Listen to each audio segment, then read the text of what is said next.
calling the meeting to order, a Historic Preservation Commission meeting for July 25th, 2018. Items listed on the agenda will be taken out of the order presented. Two or more agenda items for consideration may be combined, and any item on the agenda may be removed or related discussion may be delayed at any time. Backup material for this agenda may be obtained from the city clerk. City clerk's office. Am I supposed to read this? Have I been reading all of that? Typically, yeah, like at other commission meetings, they'll read the introductory material so everybody's aware of it. Okay. You don't have quite as much to read as, say, the mayor does, where she has to talk about fire exits. So, okay, and the office is located at 495 South Main Street, second floor, and the website is. So, has this meeting been, are we in compliance with the open meeting law? Yes, we are. All right. Could you call the roll, please? Yes. Chair White. Here. Vice Chair Stodel. Excused. Commissioner Beck. Here. Commissioner Bellis. Excused. Commissioner Cosgrove. Here. Commissioner Hotchkiss. Excused. Commissioner Klink. Here. Commissioner Laramie. Excused. Commissioner Levine. Here. Commissioner McMillan Arnold. Present. Commissioner Surface. Excused. And Commissioner Bankston. Here. And you do have a quorum. Thank you. Public comment during this portion of the agenda must be limited to matters on the agenda for action. If you wish to be heard, please come to the microphone and give your name for the record. The amount of discussion as well as the amount of time any single speaker is allowed may be limited. The public is also welcome to make any comments as each item is being heard by the board. So let's take action on our minutes of the last meeting. I move to accept the minutes from the last meeting. A second. Thank you. We have a motion and a second to accept the minutes of the last meeting. All in favor? Aye. Okay, everybody's in favor of. And Madam Chair, I just wanted to make a note for the record, there is no one here to speak for public comment, so even though it was open, there's no one here. Okay, good. So it carries unanimously. Item number 5, HPC 73932, discussion for possible action regarding the proposed amendments to the Las Vegas Boulevard Scenic Byway Overlay District signage standards. Paul? Madam Chair, Commissioners, Paul Bankston with the Department of Planning.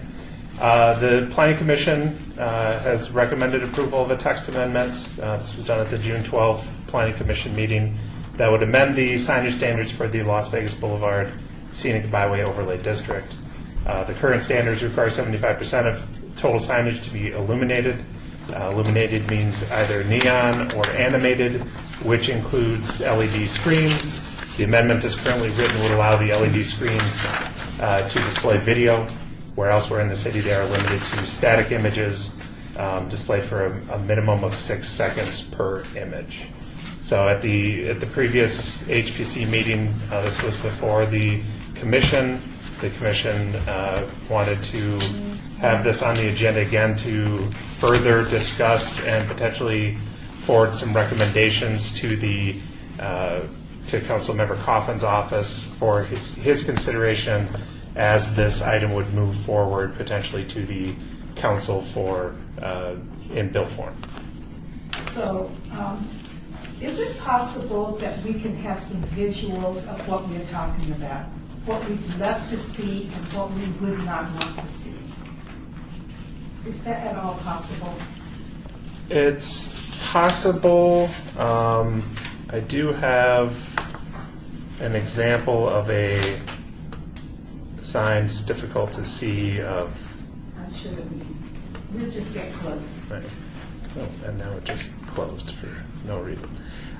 So essentially, my assumption, my belief of the scenic byway is that it's meant to encourage the continuation of neon signage, of actual motion signage, whether it's chasing lights or signs that actually have some sort of a physical, mechanical movement with them. The reality is that even though the byway ordinance was only written 14 years ago, technology has advanced kind of exponentially since then when it comes to LED screens, their cost and their capabilities. So you'll see down on the strip south of Sahara, you'll see a lot of video screens integrated into signs on buildings, even on vehicles as they drive up and down the street. And there is the question of, is it appropriate to have that continue north of Sahara in the city of Las Vegas in some format, whether it be freestanding signs, building signs, wall signs, and then if the standards are written in such a way to require certain standards for them to perform to. So the concerns of staff are, as it is included in the staff report, the concerns of, is it a sign that's integrated into and architecturally compatible with the building that it's being placed on, rather than a freestanding sign just being placed out at the edge of the property to increase visual interest in that site that's not really conforming to long-term what the city wants with the downtown property. Other issues as far as, the vast majority of our historic districts are surrounding Las Vegas Boulevard, obviously, as that's the area of the city that grew first, and we've designated those districts. And there's also other potential residential subdivisions along the boulevard or within close proximity that haven't been surveyed, haven't been designated, but potentially hold some potential in the future for districts. And so would the use of video and the increase in the number of these screens as signage have a negative impact on not only them as historic districts, but also as residential neighborhoods? So those are some of the concerns that staff has. Still trying to bring up examples. So And we can go around the room. I would just like to see downtown remain that historic element to it and not look like, and the example I use all the time, is not to look like Flamingo and Las Vegas Boulevard. So if you can picture that in your mind, that huge sign. So that's my only fear. Yes, that's just. Okay, I reviewed the planning commissions, the last one I haven't reviewed, got a chance to review the commission. But I agree with some of the planning. I know that progress is important, so I know we have to progress. But I agree with some of the planning commission things that they listed. But I have a few things that I even wanted to add to review, and mine is to preserve the existing historical signs and not remove the existing historical signs. No video screens on freestanding signs, and we should limit the number of the freestanding video, of the freestanding,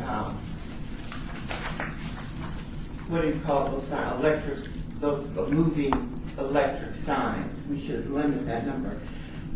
Use of both, to me, is okay with the limit of the signs, but the sign should be integrated, as the planning commission said, into the architecture of the buildings.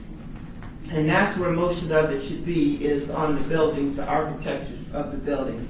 Nothing on roofs or, put way up on roofs, big signs. The limit on the size, there should be a limit to the size of the signs. Even the freestanding signs, along with the size of the ones that fit the architecture of the building. And there should be a limit to the number of the signs, because too much of that, you get what the chair was speaking of, or what I call a service. It's like going to a service parade or something. Those are the things that I think should be added in or kept or are important. Unless, and if there's something I missed, then I certainly would like somebody to add to the. Well, we're going to talk about it in a few minutes, so. I'm just going to echo what's been said. I think, again, businesses are going to want to have signs, they're going to want to show progress, but it's not that hard to make a sign that blends into the architecture that's already there. And I think that would make it stand out, like I say, compared to what they're doing down on the strip. They're starting to look like Times Square in some of those intersections, which is kind of gaudy. So you can have your sign, but make it so that the sign is designed more to fit the architecture. And then, I know there's a bigger push to have more people moving into the downtown area. I can't see that property owners that have condos and apartments and maybe some freestanding residents are going to want neighborhoods to start looking like there's just advertising everywhere in the neighborhood. So those are the two things that kind of popped out. Is again, do your sign, but have it so that it fits with the architecture of the building or the area that you're in, and then maybe have some limits if there's going to be more people living in the downtown area, so that there will be a difference between the business parts and then the residential parts. Yes. I have a question here on the first page of item number 5, where for background it says, the planning commission meeting, the commission voted to recommend approval of the proposed amendments. And but they indicated recommendations regarding modifications, and part of the motion has these recommendations in there. That they be in buildings, freestanding signs that be neon, size is limited, and building signs cannot exceed 25% of the facade. So is that what the planning commission approved? Did they approve that language? Madam Chair, Commissioners, the motion that they made was to recommend approval of the text amendment, and then they made recommendations as well. So it wasn't specifically to, we're only approving this with these changes specifically made to it, but it was more recommendations made. So as the text amendment goes forward and is made into a bill or ordinance to come forward to council, this was something for the sponsor and the city to look at and take their recommendations and determine if they could be implemented into the ordinance as it goes forward. And Paul, could you remind all of us of the next steps, please? Yeah, I'll let Director Summerfield answer. Robert Summerfield, Director of Planning, for the record. So the next steps, this bill has actually been forwarded to the sponsor for his review. As a part of that, what was forwarded from the Planning Commission, it included, here were the recommendations from that Planning Commission meeting, so very similar to what you actually have here that Paul put in the staff report for this item. It'll be the sponsor's decision whether or not to incorporate any of those recommendations into what ends up going to the city attorney's office for bill draft. And then it would be at the discretion of the sponsor or any members of the recommending committee, or finally any members of the city council, whether or not they wanted to make any adjustments to the proposed language ultimately. So the next step is, I'm anticipating, although this is still tentative, I'm anticipating that this bill will come back because it's a relatively minor change as currently drafted in terms of the amount of text that changes. I'm anticipating that we'll get a draft back from the city attorney's office based on what the sponsor forwards within the next week. And so that will allow us to potentially have this on for introduction at the City Council on August 15th, which would then put it at the September, I don't have the calendar in here, the September 5th, the week of the September 5th is, I believe, there's no, it's the second week that there's no, or the second meeting that there's no, that there's no council meeting.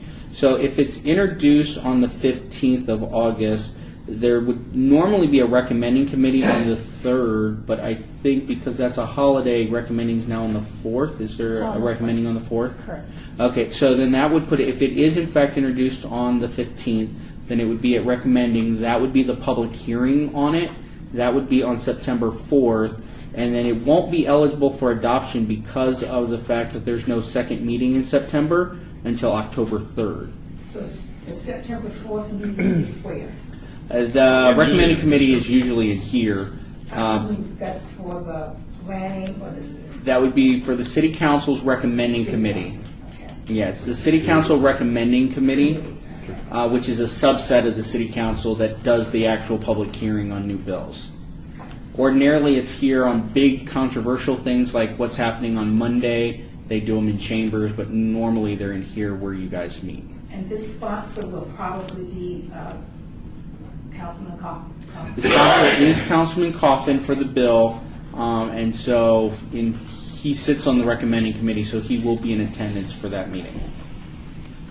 Okay, so I can live with these recommendations. However, I also want to see a path forward to protect and preserve the existing neon signage. And I would like some information about the potential impact of these signs on the neighborhoods. I don't know enough to know. Are people going to be in their bedrooms at night with flashing lights? I just don't know, what that impact potential is.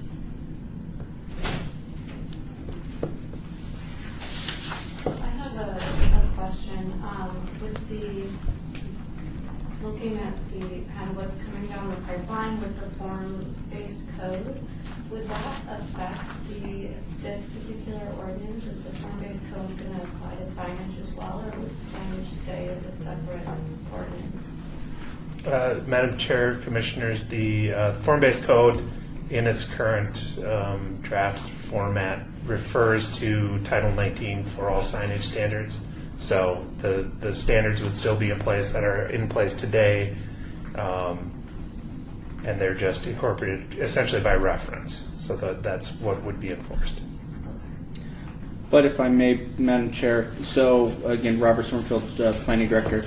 So ultimately, at the end of the day, when the form-based code is adopted for all of downtown, and we're talking years down the road, this isn't going to be something that'll be happening immediately, but it would be anticipated that then the sign code would be updated for downtown to be actually incorporated into more of a form-based approach, which would take more advantage of the recommendation about implementing signage as a part of the architecture of the building versus freestanding signage.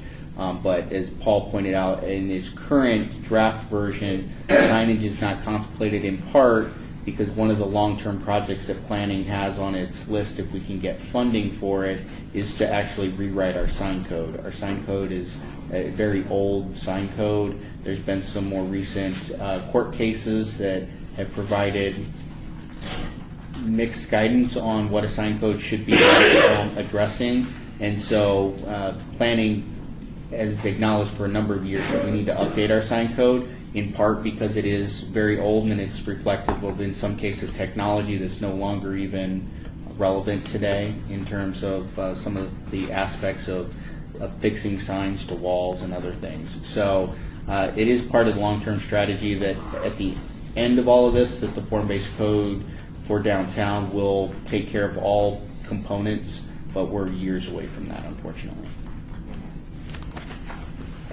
And then just to follow up on that, then I agree with some of the recommendations that have been put forth with trying to keep the video limited to just building mounted signage. However, if there is resistance to that idea, and if it's really important that the video go to freestanding sign, I think then we should try to make sure that the ratio of video to neon is maintained, so that the neon is still the prominent feature of that sign. So whether that's limiting the signage to a certain square footage that's compared to the neon square footage, or something that planning might recommend. I think the big thing is not to allow the video signage to overtake the neon signage that's existing. Still try to encourage them to maintain those neon signs. And I apologize if we already said that. Well, if this text amendment never came up and somebody said, hey, we want to, in our parking lot, install something as big as like the Hilton sign or the, whatever it's called now, the Yes. W. I mean, some big mounts, or, I mean, our code would restrict that. I mean, they wouldn't be able to do that, right? I mean, there's a certain size aspects and there's square footage per size of the lot. And, you know, you can't put a huge giant billboard tower thing, you know, with a billboard they can change right in the middle of Las Vegas Boulevard, right? I mean, we have that already in place, and all that still exists, correct? And this only allows that. The video part of it, instead of 6-second still images, would allow to play movies or TV, you know, while you were watching TV. That's That's all that this is really actually doing, right? So it doesn't affect how big a sign can be or whatever. These recommendations seem to me to be in keeping with what's already in our sign code size-wise. Is that correct? Madam Chair, Commissioners, that's correct. This would not in any way increase the signage allowance.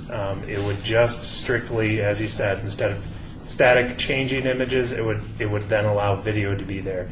For example, the scenic byway prohibits, and it hasn't been contemplated to be removed as far as I'm aware, prohibits off-premise advertising within the scenic byway. So even these video screens would have to still be for the business on which the sign is mounted to.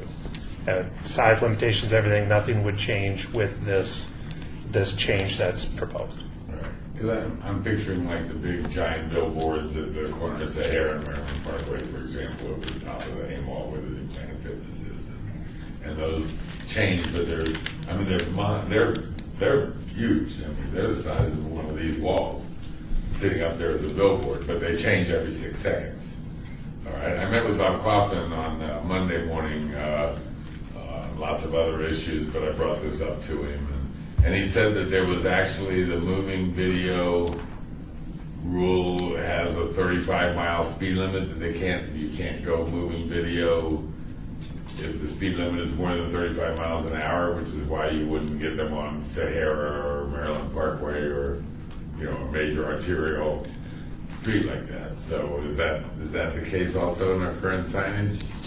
If I may, Madam Chair, so just to be clear, that's guidance. There isn't any code on that, but if you look nationally, there is some guidance from some watchdog groups that have been anti-motion signs, as well as Federal Highway Administration, that suggests that at lower speeds, video is not as big of an issue, because at lower speeds, distractibility isn't as catastrophic potentially as it is at higher speeds. So it's some guidance. It's not. There's no code specific, and there's nothing in our code either, other than the fact that we don't allow them anywhere. But these could be as innocuous as, you know, some of the advertising, you know, where they show moving flames behind a thing that says pizza oven.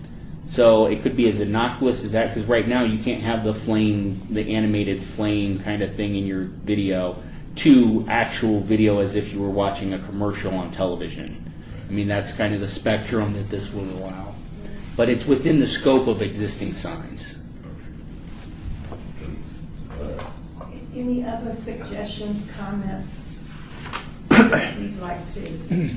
Well, and my thing is that we don't change the basic signage codes, okay? Because we've already got LED screens incorporated into signs, all right? So we're not allowing them to get bigger or to turn into, 20-foot by 30-foot LEDs.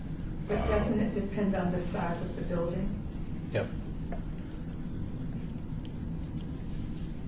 What does form-based refer to? I mean, I think your explanation of it is something that's coming, but what does that mean, form-based?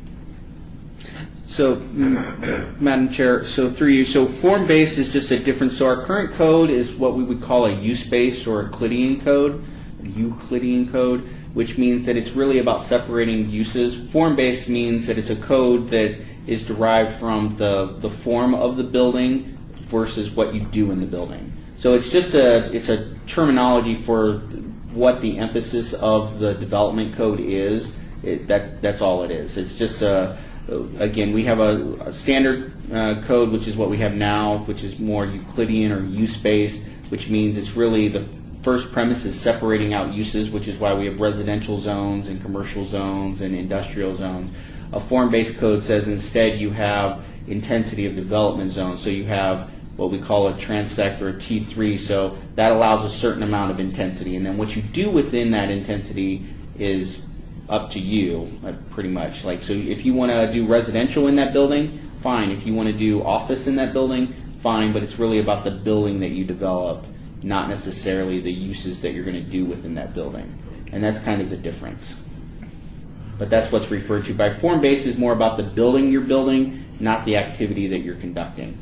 All right. So any changes really to the size of signs, the square footage in relationship to the size of the property or to the building or to the frontage or all of that, none of that is really addressed in this. It's all actually going to be part of that future form-based revision of the, along with the form-based revisions to the code, is going to be new sign codes that go along with that, correct?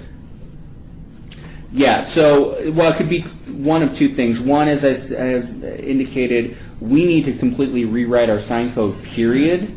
And so, one, if we get the capital money to do that process, then that may rewrite our entire sign code for the city as it goes. If we don't do that, then at the very least, at the conclusion of adopting the form-based code for downtown as a part of the downtown master plan process, looking at how we update the sign code, at least for downtown, for the form-based code would be something we'd be looking at the completion of that project. But again, that's a few years away. But again, at this point, there's not been really any interest in changing some of the general parameters of the sign, so the size, the number, that kind of thing. It really has been more about looking at the technology that's used in those signs, updating those kind of aspects. And then the bigger piece is the question about how messaging is addressed, because right now we have a on-premise and off-premise language, and that's part of the thing that the courts have questioned about, well, how are you determining on-premise and off-premise, and does that meet a content-neutral stance? And so that would be the big piece of what we would be changing in our codes. Yeah, I know. Not easy. So there's a lot of stuff. It's not an answer that we're going to have today or tomorrow even. We're years away from being able to determine what that's going to look like. All right. So if we were okay with allowing video as opposed to 6-second static images of the kinds of signs that are capable of being had right now, and if the Planning Commission recommendations, which sound pretty good to me right now, what didn't they address that we should be adding as a recommendation? Can you give us a suggestion as to what, I mean, that we recommend? The only thing I can think of is that we recommend that an emphasis always be placed on the maintaining and preserving of historic neon signs. That's the only thing I can think of. And I think that's really kind of addressed in their recommendations as well, but for a strong emphasis from the Historic Preservation Commission. Okay, so what can we do about the video? The new video, can we also have neon somehow integrated around those new signs? Right, Madam Chairman, Chairman, Commissioners, integration is a possible thing that this commission could recommend. The example I have on my computer screen, not super easy to see, but it's the Inspire Theater on Fremont and Las Vegas Boulevard, the southeast corner. They essentially have a blade sign on the corner of the building that says Inspire Theater, and then they have neon accents, and then they have 2 screens that right now are just static image because they can't have video yet, but they're wrapped with neon as well to, kind of integrate them into the overall display of that sign. So that's a possibility, is encouraging integration with the neon so that you can't have video screens unless you have neon as well. And so things of that nature could be a recommendation.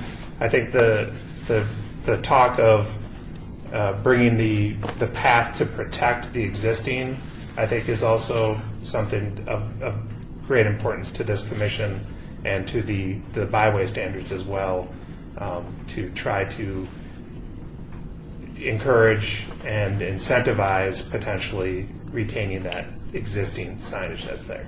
And if that's integration, you can have video screen if you preserve neon that's on the building. Maybe that's a potential incentive. Or not in lieu of existing neon. You can't replace existing neon with.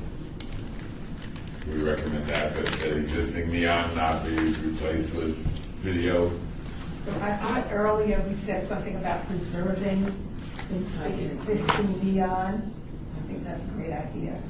Also, I mentioned that we shouldn't have any freestanding video signs, and if that isn't possible, I don't like to see freestanding video signs down the middle of the street. A whole bunch of freestanding. I don't want to see that. And if we do, the middle of the street. well, they have them on a pole, down the island. They'll put them on a pole and they'll put a video sign. So are you talking about the historic signs that have been put down in Not the historic signs. I said videos, running videos. He's talking about video. Video is different than the neon historic signs. They could add a freestanding, moving video sign within that, where those existing signs are. So They could do that. So is there any way a business owner can add a new sign down the middle of the median on the street? That's not possible. That's within the public right of way. You can't actually have advertising within the public right of way, Okay, so which is why all of our historic neon signs that we've done are just that. They're historic signs that have been donated through the museum. They're not actual advertising for any existing businesses. So there's a state statute actually that limits and doesn't allow us to do any advertising within the right So of we way. don't have to worry about that? No. Okay, and then my other thing was to, like you said, was to limit the number of signs, but also, which had been mentioned by one of the commissioners before, was maybe they should be a distance or limited around the neighborhoods, because there are residential neighborhoods close within that area, so either they shouldn't be put there or a certain distance from there so it doesn't affect the people who are living in that residential area. Because that would be like I was coming up the City Hall stairs today and there was a flash of color along the side of the wall, and I'm saying, okay. And that would be what would happen, you put a neon sign and that could intrude on your living space, I guess. That's asking. But suppose you live in the Ogden. Well, if you live in the Ogden, I would hope that you understand that you live in an entertainment district, and therefore noise and lights and everything else that comes with that particular location, hopefully is A, disclosed to you in your agreements, but then B, just from visually knowing where you're living.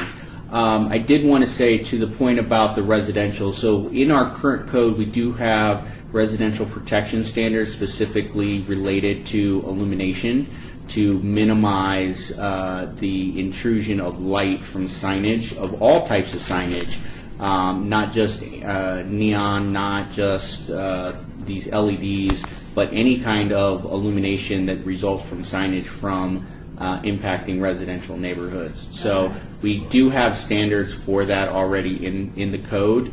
Those would be one of the things that we have been again talking about as we look at beefing up our sign code or reevaluating our sign code. That would be one of those areas that are something that we want to take a closer look at as illumination has become much more prevalent with signage as technology has And you also have a limit changed. on size in your code?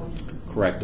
We have the limits on size, but as was mentioned by the chair, that limit is based on a proportionality of the elevations. So you can have certain signs are not necessarily restricted to a limited square footage. They're restricted to a limited percentage of the elevation of which they're affixed to. And so if you have something like the Stratosphere, which has extensive surface area, that can make for an allowance for a larger sign versus a small 3-story office building, which may have a much lower threshold for a sign. A question, does this allow the signs, then you're saying to attach the signs to, because he was saying, planning commission had mentioned signs to go within the architecture of the building. So I see that on the fascia of the building, mixing in with the architecture. But are you talking about them being able to attach a sign to like the roof of the building or above the fascia of the building to sit on top of buildings? So to be clear, this amendment is actually only allowing them to change what the display on a LED sign can do, going from a requirement that it be static to allowing it to be full motion. All of the other standards, all of these things that you're talking about are actually in the existing code. So there are allowances for wall signs to have a projection. There are, and I believe one of those projections can be above the roof line, right? I want to say, or maybe not. We have roof sign. At any rate, we already have specific physical development standards for signage. Nothing in this amendment affects those standards. This amendment will merely allow in the scenic byway a changeable message sign from having a static image to full motion. But as written, does not address any physical development standards related to the sign. And it won't take away the historic sign. Correct. What about them placing, they can't place signs in front of the historic signs. Okay. So it sounds as if, from what I've heard so far, that we'd like to make sure that the neon is preserved and that we would like neon integration. Yeah, and Madam Chair, Commissioners too, I'll show you another example. This is actually a freestanding sign for the El Cortez. You see it's got a LED screen, but it also has significant neon elements, potentially even motion with the lights, chasing lights as well. So this is an example that I guess would say that freestanding signs potentially could work to have these screens integrated into them. If it's a integration, it's a embracing the aesthetic of the byway as well as having the new technology. So for instance, that new Fun City, it's Fun City, right? Yeah. So that sign that was just recently approved that would have the neon around the LED board, that one has neon. It's a freestanding sign. And if this amendment were to pass, they would be able to include within the messaging on that LED sign messaging that's done via a video versus a static image. But again, it's a freestanding sign that has already been approved for LED, that has neon around its borders that kind of integrates the neon. But that might be one that would do video in the future based on the fact that it's been approved for an LED sign. Where is that going? That goes at the Las Vegas Boulevard in front of... It's just north of the Walgreens on Las Vegas Boulevard. It's the Fun City Motel complex. The motel is here. They've got the secondary building. It goes near the secondary building, not necessarily by the hotel lobby or motel lobby. Is that behind Walgreens or is it on the other side of the street of Walgreens? So the main sign is already there in the size and the shape and the sign itself. Correct. It's already been approved. Well, yes. What they're taking out is where they used to hang letters on it that says. Is it behind? No, this is so behind or so across for this commission hasn't ever seen that Fun City sign. I don't believe so. I think that's DDRC. Right. Oh, I'm sorry, would say. DDRC. I So apologize. it's This a board didn't see new that one yet. freestanding I'm sorry. sign Mix up my boards. with a large LED screen with changing message, but could probably also do video as well. And the support structure has neon elements. I think they're supposed to mimic balloons, essentially going up the support post and around portions of the sign as well. So that was approved by the Planning Commission And that will tell us Fairly across the recently. street from the Walgreens, behind the Walgreens. There's or no- Well, North. North. It's just of north. the Walgreens. Yeah. Okay. Go ahead. Commissioner Beck, I have a question. I'm just concerned that we're making some assumptions that may not be valid, being that, as I understand it, the planning commission meeting approved the text amendment as it was written, and that we then have recommendations that are separate from that, but that they didn't themselves propose changes to the original text amendment. Is that correct? Yeah, Madam Chair, Commissioners, I think it would be maybe this commission, if this is your choice to go forward, would be to reinforce potentially the recommendations that were made and then add additional recommendations that are maybe more focused on the commission's goals as far as retention, integration, so forth. So. But, Madam Chair, through you, Commissioner, yes, you are correct. The Planning Commission recommended the amendment as written, and then the motioner added some additional recommendations that they would like forwarded to the sponsor of the bill for his consideration in what may be the ultimate bill that would go before for introduction to City Council. And that was our goal today, was from our meeting last week, that was our goal today, was for us to see if we had any other recommendations. So, My caution is just that, and people made comments at the planning commission meeting about this, is that we've got to be careful we don't lose that scenic byway. I mean, it's really a gateway to downtown and has an important cultural component. So that's my bottom line. Okay. So one more question. To go back to the Fun City example and the LED sign that's part of that overall sign, the screen that is integrated into that, does that count towards their 75% of quote neon?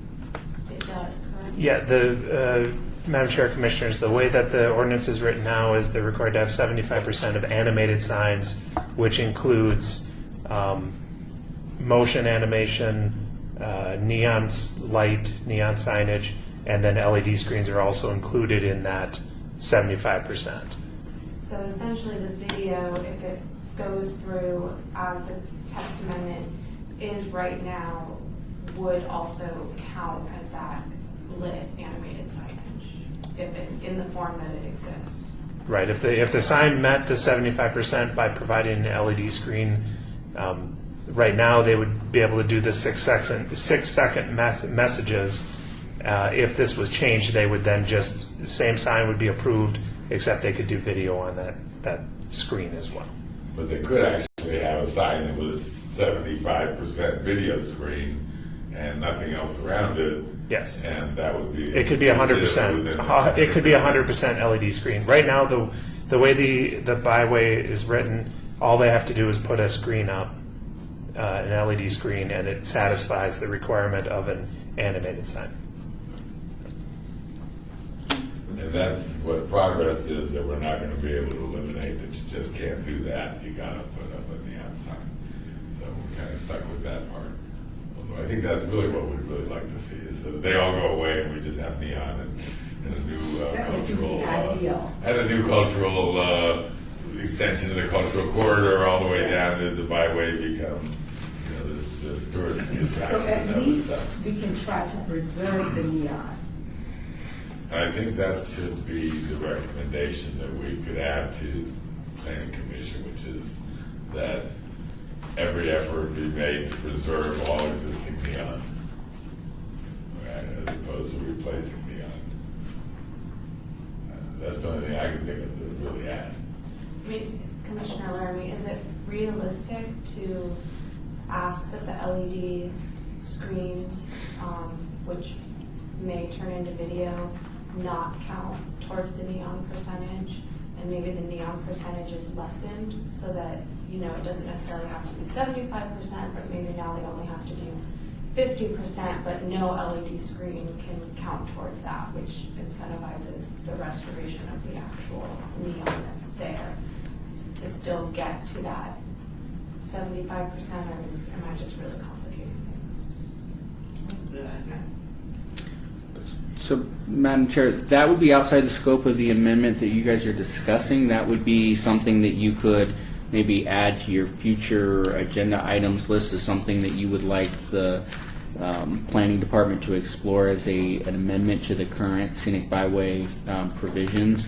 Unfortunately, that would be a substantive change from what the current amendment that's before that was before Planning Commission and is on its way to council, because that would be a big change So from is what's that- in there. Would that then be part of rewriting the entire sign code? It could be. It could be. It need not be. It need not wait until we tackle the whole sign code. If that's something that this commission wanted the planning department to explore further, and to see if there was a sponsor amongst council to make a change like that, that would be something we could do. That's a relatively minor staff commitment to do that versus the whole rewrite of the sign code, which is more substantial. But that would be, again, for your later agenda item for future projects. So we could talk about percentage of neon as something that happens in the future. Right, Right have now, we percentage want of to motion. preserve as much of the, we want to preserve the neon. It's our recommendation. And we want to also integrate neon wherever possible around the video presentation. Preserve the historic sign. Madam Right, Chair, preserve the neon. I just had a quick question, Chairman, Commissioner Surface. Robert or Paul, could you maybe elaborate on the illumination part of this? You know, you mentioned that the city's in dire need of updating the sign code.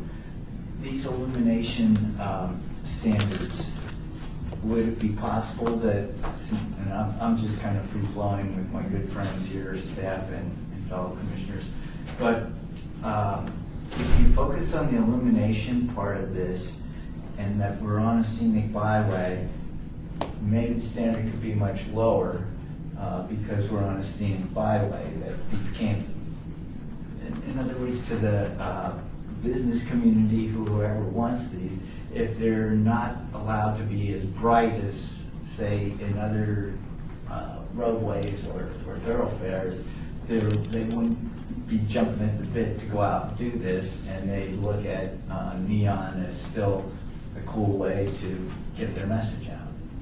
So is that beyond the scope of this? So again, Madam Chair, yeah, so that discussion would be beyond the scope of this, and there's actually a reverse logic that works with this illumination. The signs are actually brightest during the daytime or when the ambient light is greatest versus when the ambient light source is lower. So they actually, when we cap the what we call nits, which is the unit of measure for luminosity or whatever it is, we actually cap it at a daytime cap with the expectation that it gets much less bright at night because it's a reverse relationship. So it's brightest at brightest day, and then it should be actually its dimmest at darkest night. And so, but in the scenic byway, it almost, and again, kind of reverses because at night, because of the neon and the other things, the ambient light is actually higher along the scenic byway than it would be, say, on a side street, and therefore that would allow the sign to actually be a little bit brighter in its illumination to compensate for the ambient light that exists within the area. So, but again, that's a discussion for if we want to do some more research in terms of illumination and what we want to set the brightness standards to be as a part of updating the sign development standards. Madam Chair, I think that would, in being a good partner with the city and with staff, I think that we should definitely put that in as one of our recommendations to not be out of that discussion when that comes around. But Robert, I appreciate the way you explained that because I wasn't aware of the differences between Yeah. the brightness in the daytime and the evening. Yeah, I didn't know until I did the research. Item for another time, or is that possible as part of this? Again, Madam Chair, that would have to be a discussion on another item to pick up for direction to staff. This item is really about recommendations related to allowing motion video on changeable electronic message signs or not, and any concerns that you have about mitigating that motion. Because these are existing LED signs that basically, again, the amendment at its core is relatively simple. You have existing LED signs that can show changeable messages that currently have to stay static for 6 seconds. You would eliminate that requirement that they stay static for 6 seconds and essentially allow them to go and allow some kind of video type feed through them. That's the limit of this current amendment that's going to be before council at the moment. So this is for number 9, and yours is for number 9 as well. So, after 50 minutes of discussion, I think that we want to recommend that we preserve the neon, and not just whatever possible, but preserve the neon, and that we want to integrate neon into some of the newer signs. Or redesign of existing signs. A totally new sign like Fun City, or Okay. the redesigning of an existing sign to put a video into it that we want to. As it's being redesigned, if it's Yes. going to be redesigned, that's what you're saying. Perhaps I'm confused. What is in the purview of this discussion? Suggestions From- that from- we go to the recommendation committee. that's What going to I be, heard Robert just say is we're just talking about basically going from the static video display to animated. Is So, discussion of a greater scope than that? So, Madam Chair, if I might, through you. So, yeah, to be honest, again, some of the part of the reason why at Planning Commission I asked the motion maker to make her recommendations separate from trying to amend the actual text that was there was because they, to some degree, exceeded the scope of what that amendment was. However, in this case, I do not think that it's inappropriate for this body to recommend to the sponsor that if they approve video, that they should only be approving video for signs that aren't eliminating neon or that are preserving neon or promoting neon. I think that could be a part of that recommendation.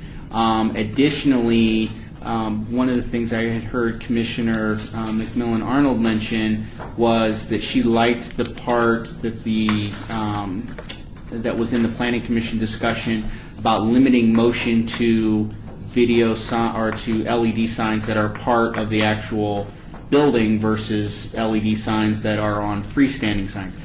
That, I believe, is all in the purview of a recommendation that this body could make. A lot of the details on development requirements, that I think is a discussion item for reevaluating the sign code.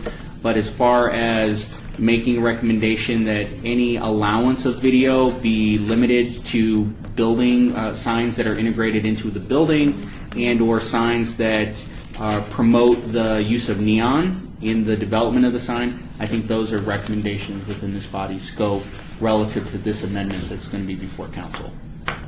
And I apologize, I've got to get to another meeting with Mayor Pro Tem, but I think Paul's got you handled from here.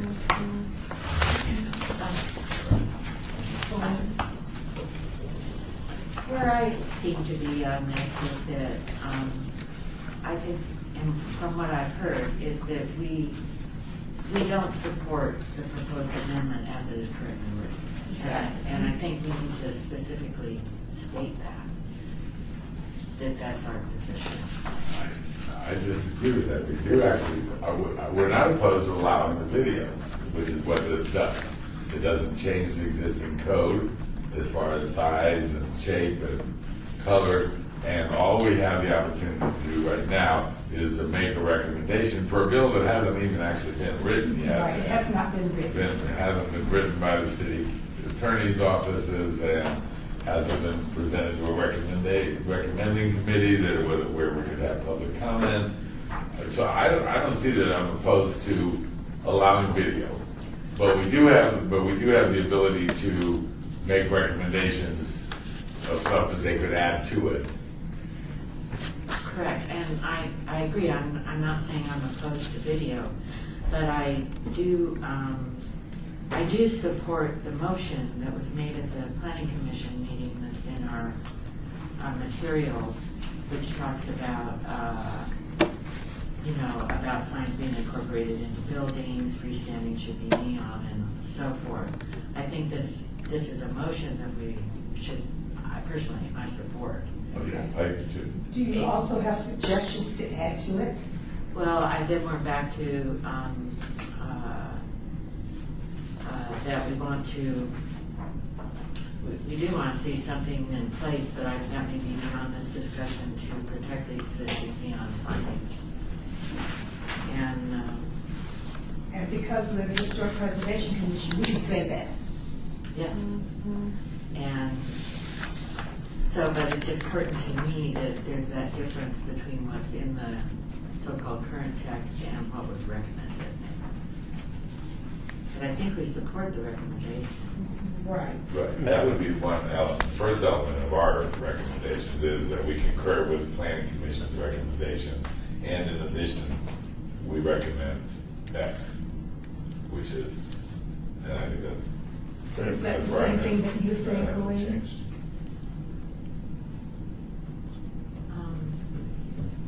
I could live with that. I still think that the current proposal as it stands isn't what we support. We support it.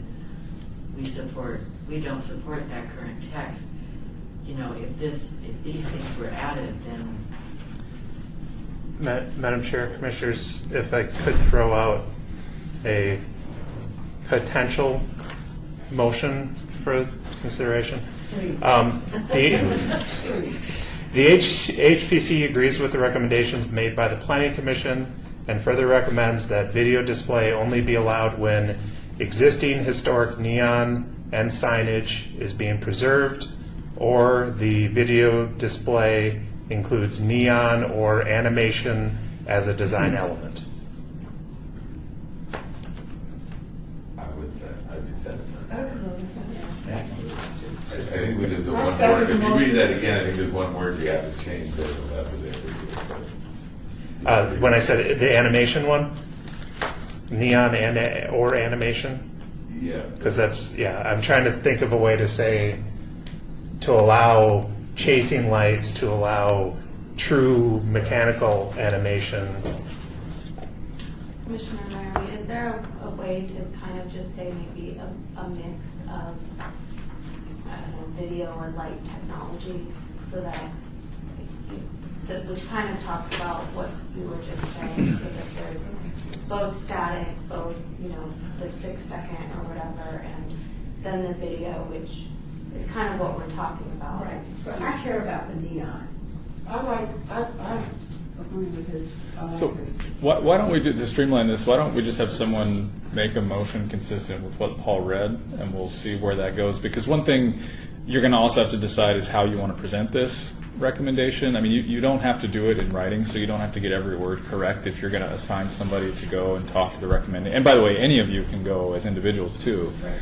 But you can assign one person, whether it's the chair or somebody else, to go and speak at recommending, to tell them what the Historic Preservation Commission approved. And that's obviously naturally going to lead to a discussion. So the exact, if you're okay with the concept, the exact words aren't, you can work that out later unless you're writing a letter, which I think you probably do. I was going to say I don't recommend it. I think you'd rather show up and testify at the hearing. How about I read it one more time, and then someone can choose to make a motion on it if they like one little change.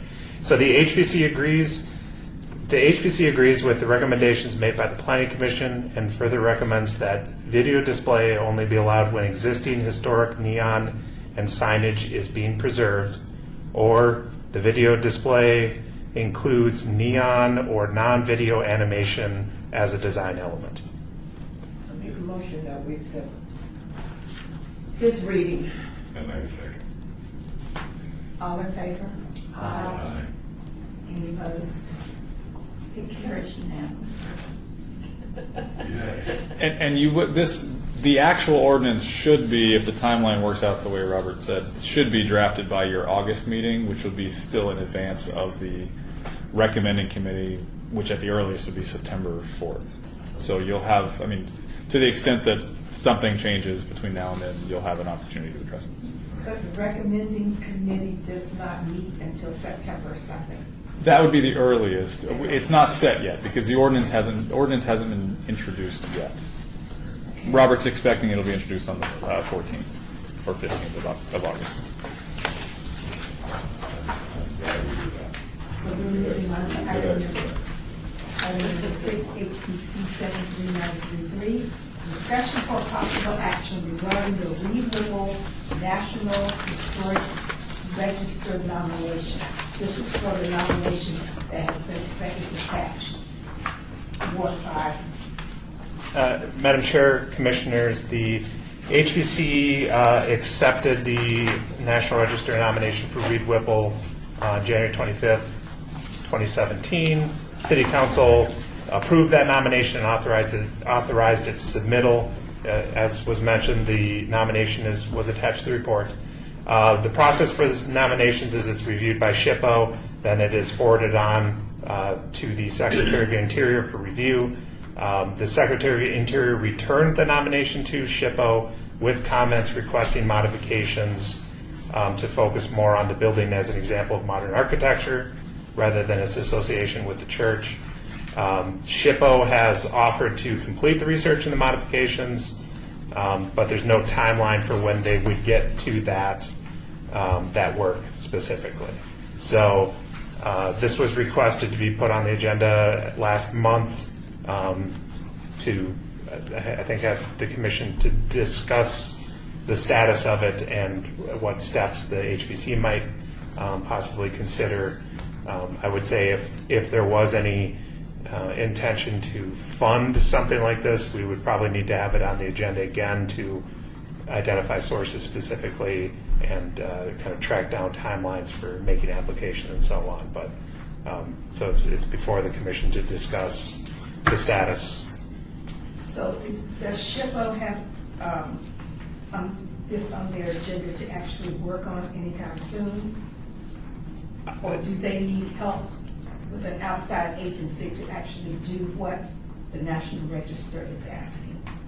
SHPO is, as always, very busy, but also very interested in having any sites in the state of Nevada get listed nationally. So I think they do definitely, when they have offered to do this, I think they do genuinely want to get it done, but they're also, a state organization that has a number of draws on their funds and their time.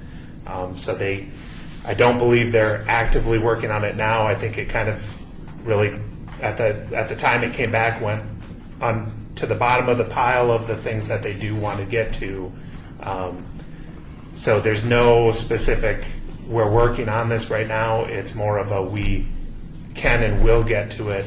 But they also want, the city and the HPC's feedback on, does the city want to pursue this themselves, or do they want to encourage someone else to pursue it? Do they want to apply for a grant to potentially fund it?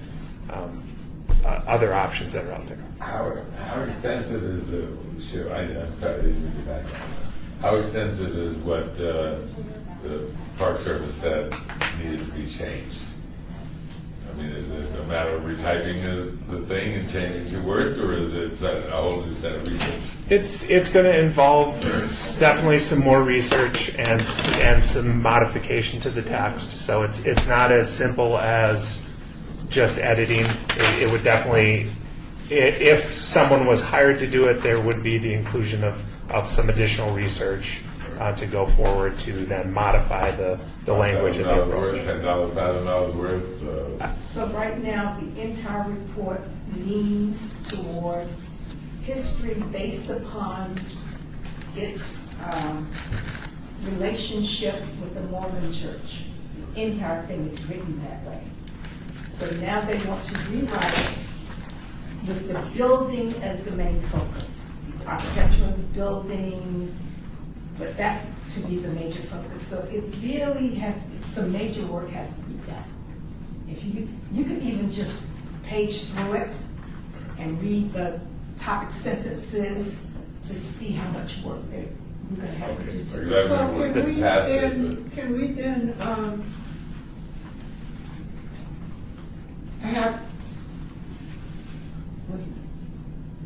can we then have it redone? Do we need it redone, or do we need to hire somebody to do an extensive architectural report on this building? Because that's basically the historic value of the building. It's not the Mormon Church.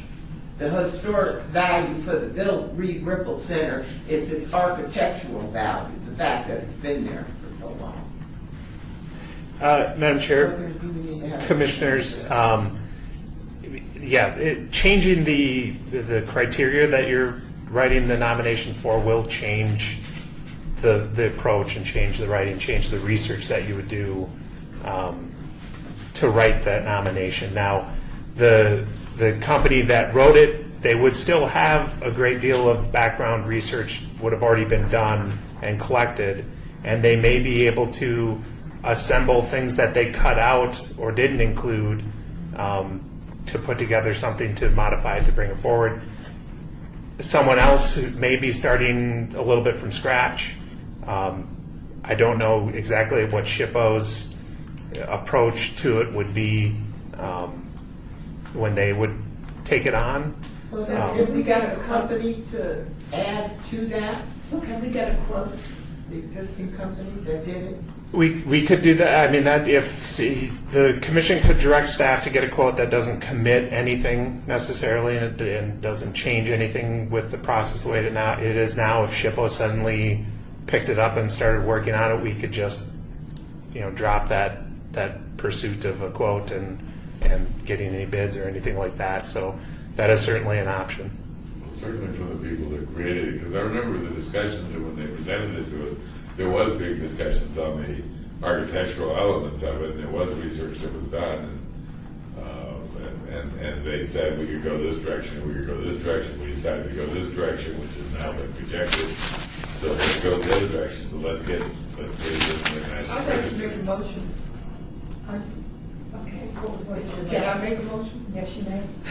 I'm just trying to move real quick. My motion is that we get a quote from the company that did this existing survey as to a price regarding the architectural, historic architectural value of the building. That's what we need, right? Well, we want a quote and we want to know how much it would cost then to have this rewritten, focusing on the building as an example of modern architecture. Exactly what's said here. I think we can simplify it as much to be just a quote from the company to make the necessary updates. Good. Necessary. Quote from the And company you to can make the supply to necessary them whatever updates. came back from Motion to that. Park Service. Right.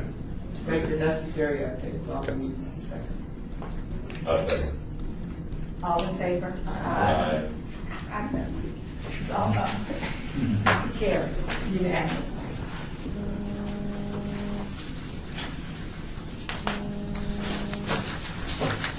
Item number 7 is HPC 73934, report of the Department of Planning regarding project update list and maps. Madam Chair, Commissioners, as always, in this item we have the update list with new information in red text. The only thing that was changed from the previous month was the update on the Huntridge Theater, that the Cultural Center Commission was having a meeting. I was unable to listen to the meeting.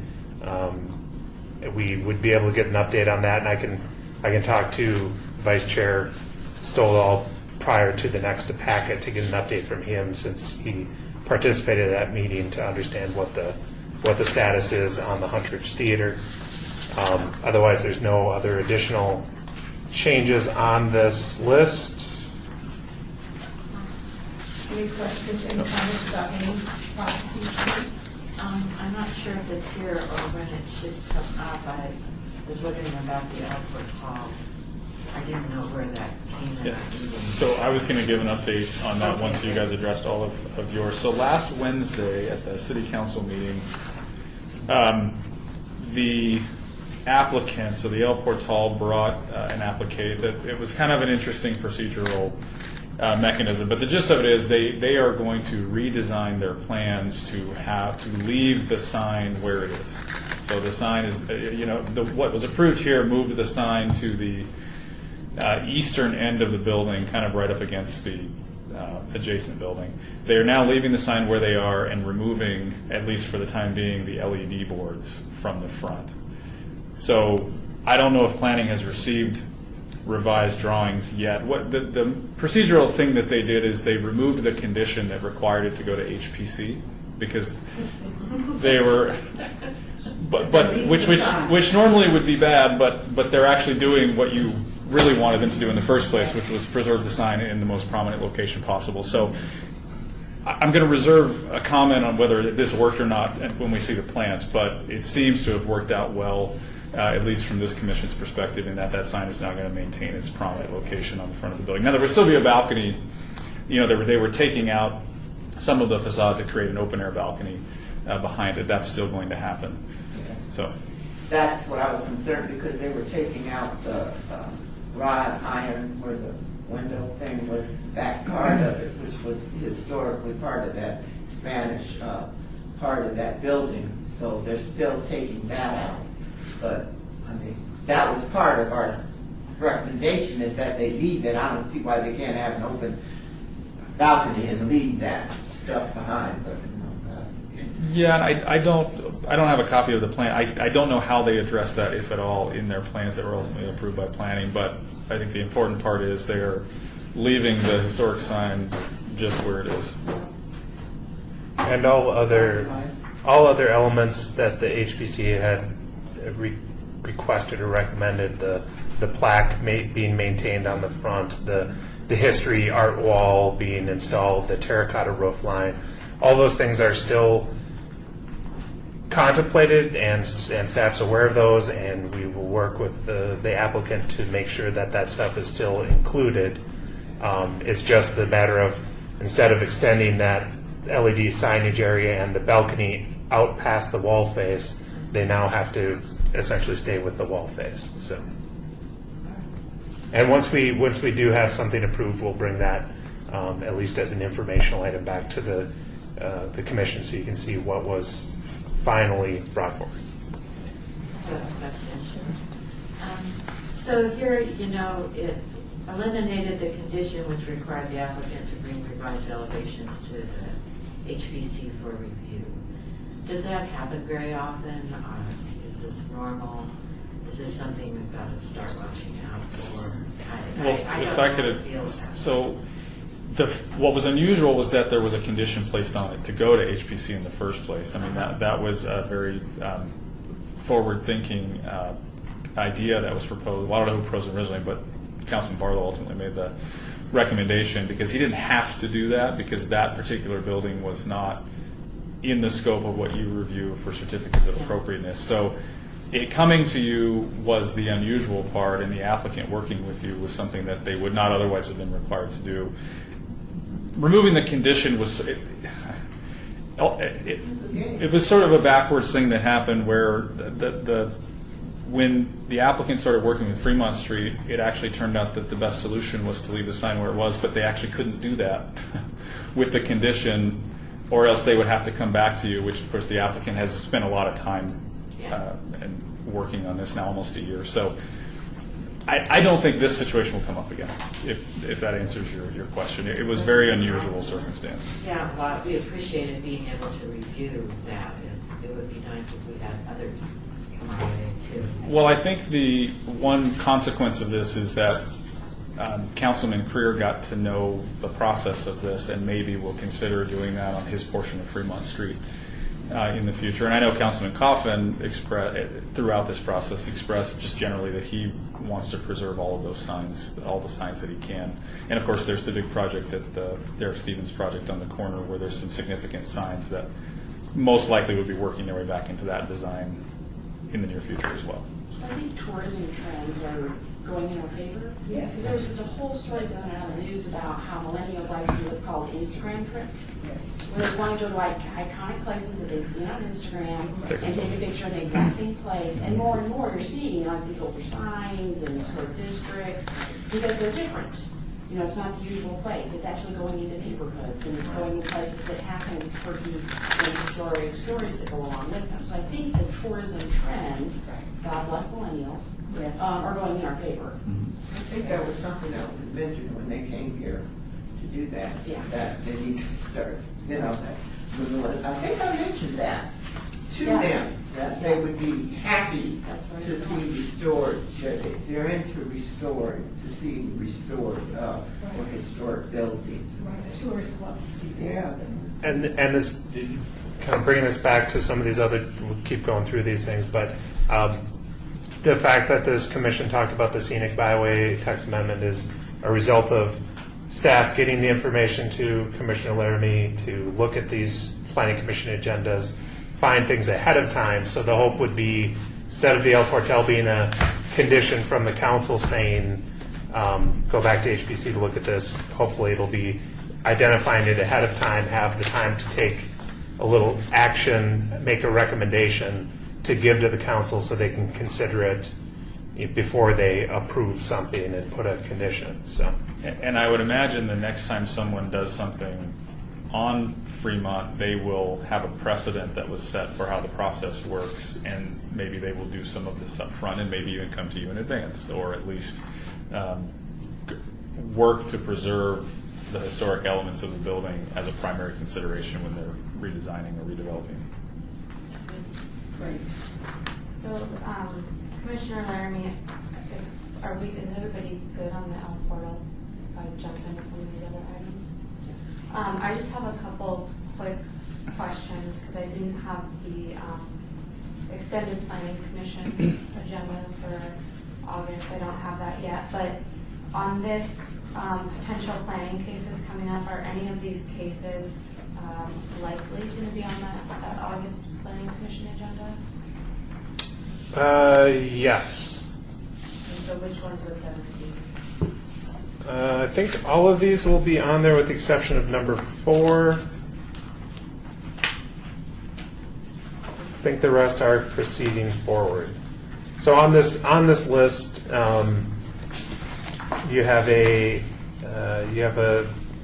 first one is an IHOP restaurant to be developed on a site where the previous, I think it was a motor court hotel motel had been demolished at 1809 South Las Vegas Boulevard. You have a wedding chapel that's actually replacing a wedding chapel at the corner of Las Vegas Boulevard and Hoover, I believe, 827 South Las Vegas Boulevard.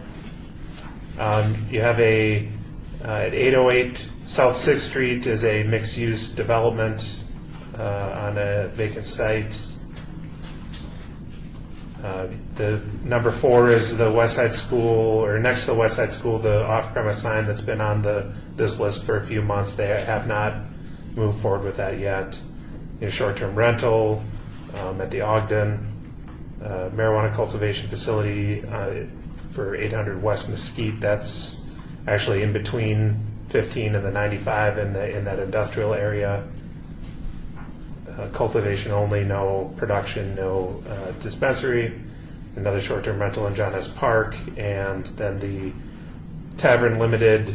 That's actually the Ferguson. So the downtown projects is creating a multi-tavern site within the existing motor court at 1028 Fremont Street.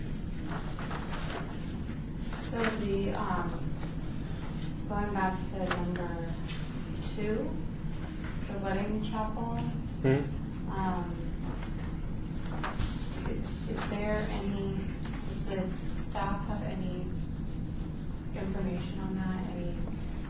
reason to think that that small chapel that's currently there has a historic importance. It's been significantly altered from what I can tell, so I don't think there's architectural significance, but I don't know more about that building. I would have to do a little bit more research on it. I think that was my impression of it at first as well, was the significant alterations.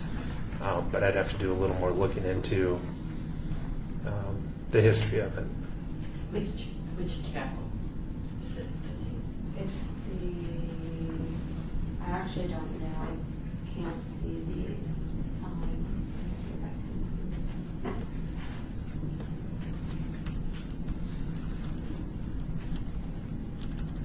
Oh, it's Cupid's Wedding Chapel. And it's on Which one? Cupid's. I need to leave. They won't mess up quorum or anything, but No, No. we should No, be we're good. not, we don't have any more items to vote on, I don't think. We'll still have a quorum. We're good. thank you. See ya.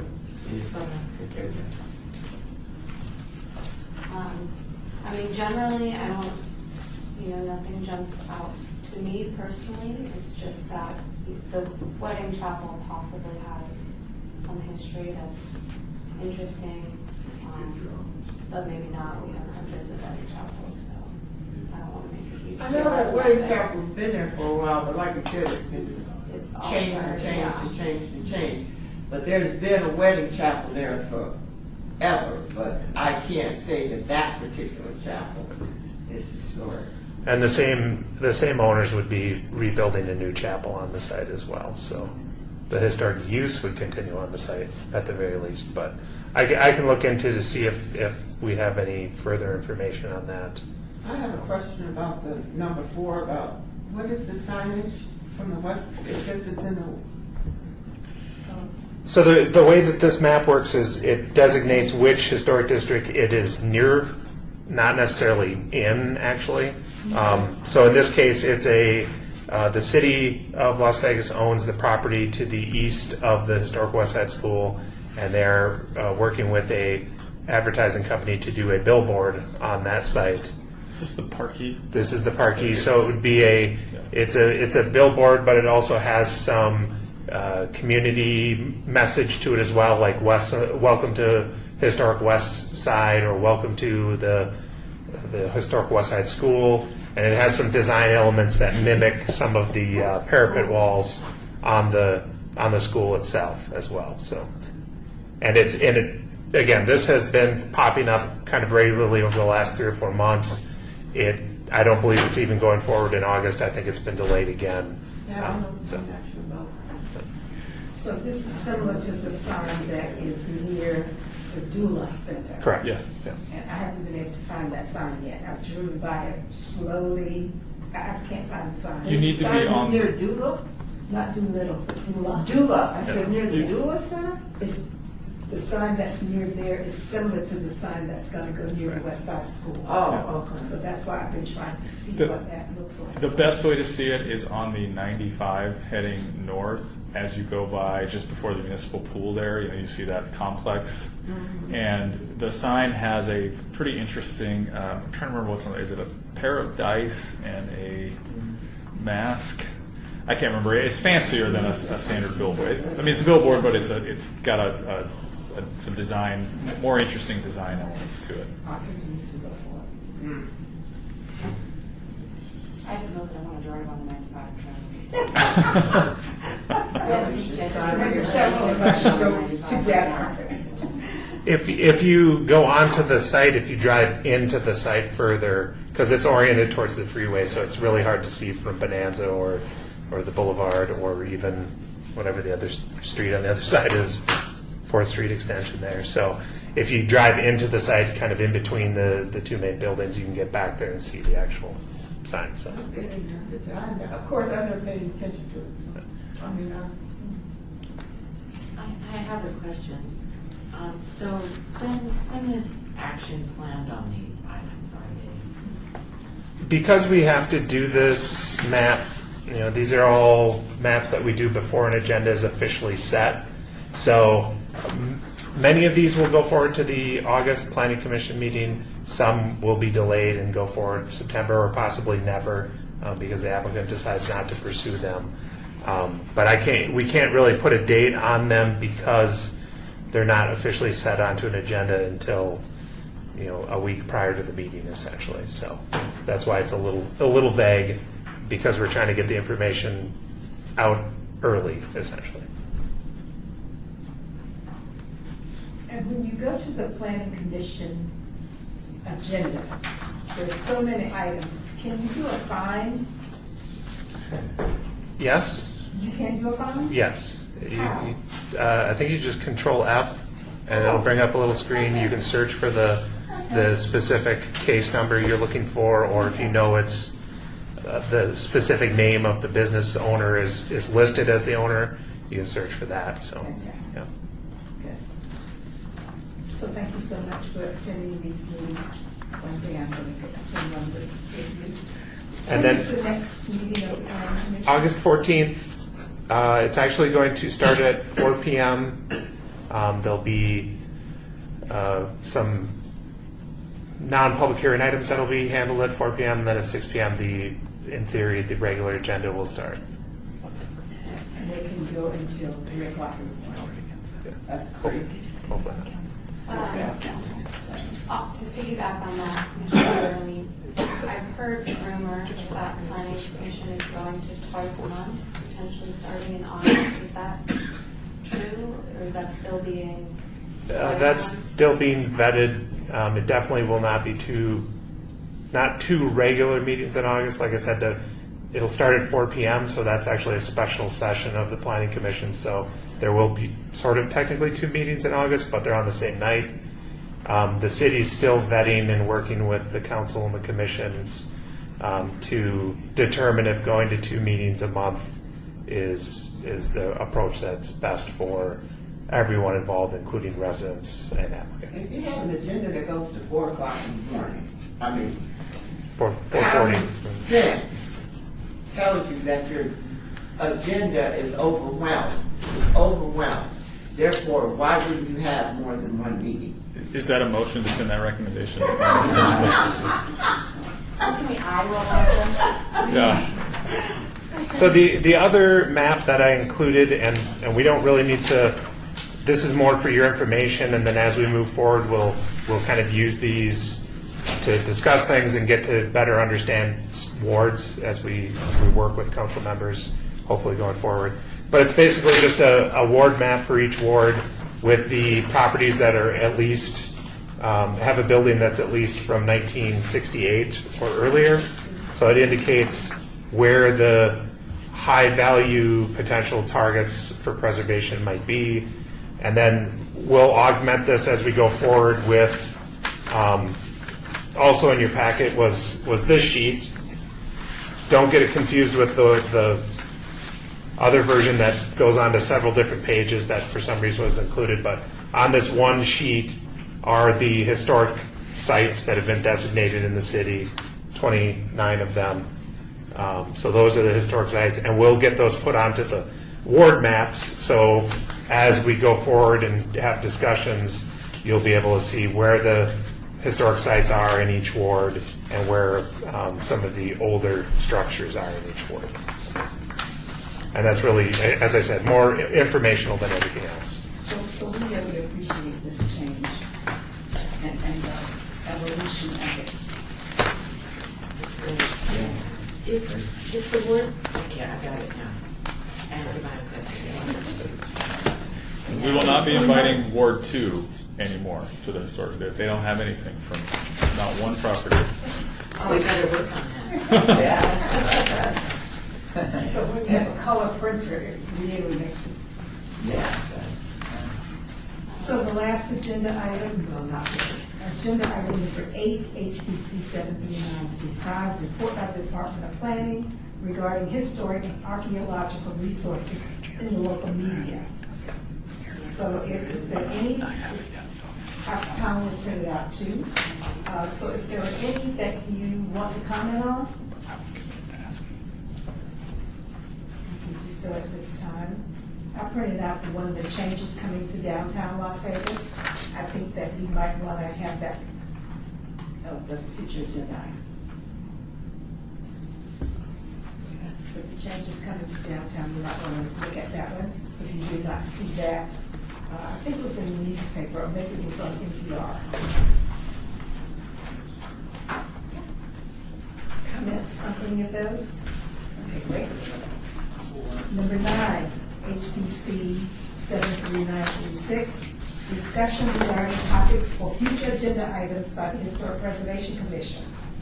Comments made during this portion of the agenda by individual commission members shall refer solely to proposals for future agenda items, and any discussion shall be limited to whether or not any such proposed item or items within the purview of the commission, and or whether such proposed items shall be placed on a future agenda. No discussion regarding the substance of such proposed topics shall occur, and no item shall be taken, and no action shall be taken regarding the proposal. So future agenda items? Yes. Commissioner Laramie, so I have 2 I would like to suggest. So the first one would be going back to the scenic byway and potentially discussing a larger change to that ordinance. I don't think we need to do that until we know what the video screen is final action or finally approved as, but that would be something I think we want to revisit after that process is done. And then the second, and I don't know the best way to put this idea forward, but I would like to kind of bring some ideas that Colleen and I learned at the NAPC forum last week. So I don't know if we can have a general discussion on the NAPC forum and some items of interest, or if I actually need to pull out specific items of interest and then put those as their own pieces on the agenda, which I'm not ready to do today, but I could.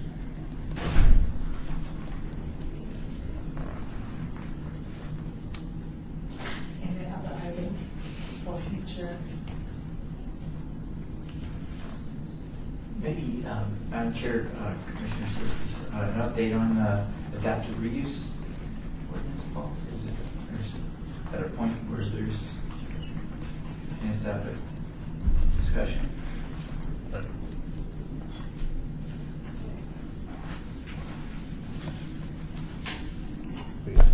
We can add that to a future agenda. And then as far as Commissioner Laramie's question, we can certainly work with the chair to identify specific elements from the forum that you might want to, we can figure that out, as long as we get it all figured out before we do the agenda next month, we can clarify what exactly would be on the agenda to discuss. So I should just email Chair. Yeah, you can copy us both and we can kind of work through the list. Thank you. All right. Thank you so much for those. Citizen participation. Public comment on this portion of the agenda must be limited to matters within the jurisdiction of the commission. No subject can be acted upon by the commission unless that subject is on the agenda and is scheduled for action. If you wish to be heard, give your name for the record.